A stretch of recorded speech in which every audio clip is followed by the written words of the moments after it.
click, click, click, click.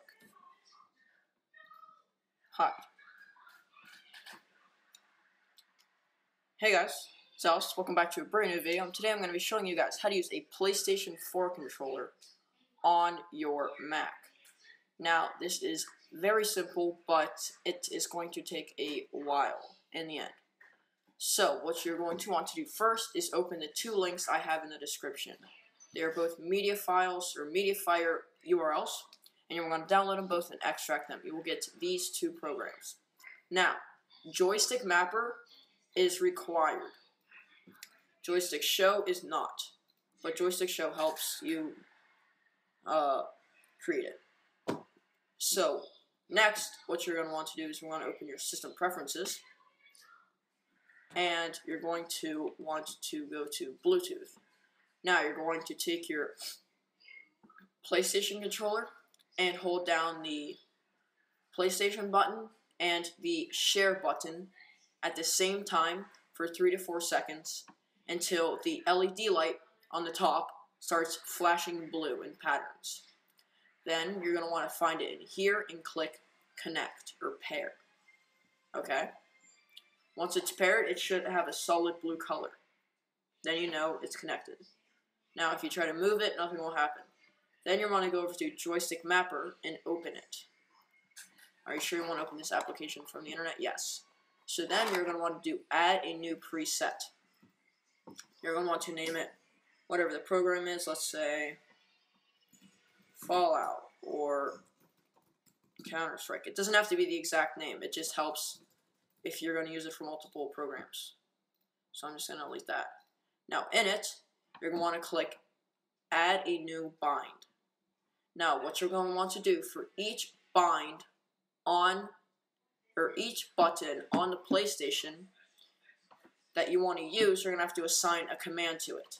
So, with Joystick Show, it basically helps you determine which movement or which button is translated to this code. So, I'm going to go through this, and if you want to just copy this down into yours, it's as simple as that. Now, my PlayStation controller is not connected. I do not have it on me right now, but it would still work. And you know it's connected when it says, like, wireless controller right here. So, for axis 0, A. What this is the left joystick going to the left. This is how you move to the left, aka the A button. Going up on the left axis is W. Going right on the left axis is D. Going down on the left axis is S. Now switch over to the right axis. That was the left. This is the right. Now, going to the left on the right axis will basically move your mouse to the left in the same form. Now, if you move it to the right, it will move your mouse to the right. Up, up, down, down. So like in Battlefield, it's basically the same thing. Now here, these dials are the speed or the sensitivity. So if it's a bit slow, you can turn it up. If you want one higher than the other, simple as that, okay? But, you know, I'm just going to put these right there. Okay. So, button 0, R. That is the square. So in Battlefield, whenever you hit square, or I think even in Call of Duty as well, when you hit square, it reloads your gun. V is triangle. So this would be different for some of you. Your last weapon used button, aka your switch weapon, is going to be button 3. So going from your pistol to your op, or op to your pistol, switching back and forth between the last used guns, right? Alright, I just need to switch that out. Okay. Next, we're going to have the circle button, and that is shift. Now, if you have crouch or shift, controller shift, you can determine between those, but I'm just going to have it as shift. Button 1 is X, and that is going to be space. Now, this can be whatever you want for you, but it is for me. So, the hat is basically the plus-shaped, kind of like, it's Here. It's this part right here on your controller. So going to the left, I have it as a mouse wheel going up. So that is going from your secondary gun, aka your pistol, to your primary gun, aka your rifle or SMG or something like that. Now, the right hat or button, like the right arrow, is a mouse wheel going down. So that is going from your primary to your secondary, or let's say your op to your Tech 9. And you can determine the speed on that. If you just want it very slow to where whenever you press it, it only goes over 1. You can set it at 1, I believe.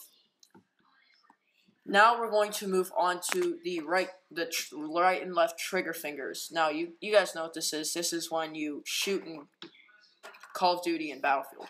So on the left one, that is going to be secondary click, because in COD and Battlefield, that is the scope in. And the right one is main click, and that is to shoot. Now, moving on to the big button in the middle of your PlayStation controller, or aka like the help button, or the like online friends button. It depends on which game. I have that as tab. So whenever I hold tab, it displays all the players, their scores, and like the score of the game, that stuff. Then button 9, I have that as escape. And what escape is on the keyboard is, well, it's escape, but that is the options button on the PlayStation. So just like in Battlefield, you hit options, takes you to the options menu. On computer, you hit escape, it takes you to the options menu as well. So I have that as that. Now, button 10 and 11, that is when you press in your left joystick and your right joystick. I have those both as E. And for E, I have that as the use button. So whenever I hover over a gun, I press that down and it picks it up. But mainly because for E, I have the buy menu. Now, I actually have B as buy, but I have it to where I can use the use button as buy. So whenever I spawn, I just press down either the left analog or the right analog stick, and it opens the buy menu. Now, there are some buttons that I still can program, like the share button, the L1, R1, but that's up to you. This is just for fun. And once you have all of this down, make sure you have the minus and pluses copied down correctly. You're going to want to hit exit, and you're going to want to check this. Now, I do not have my joystick selected, but if you did, you'd be able to check this. Now, whatever you do, do not close this. As soon as you close it, you're not able to use it. But if you just minimize it, you can play any Steam game with those controls. So I can play CSGO with a PlayStation controller. And this is all wireless, which is the best part. But anyways, I hope you guys enjoyed, and if it works out for you, or you just enjoyed the video overall, be sure to hit that like button and subscribe for more videos in the future. But yeah, other than that, I'll see you guys in the next video.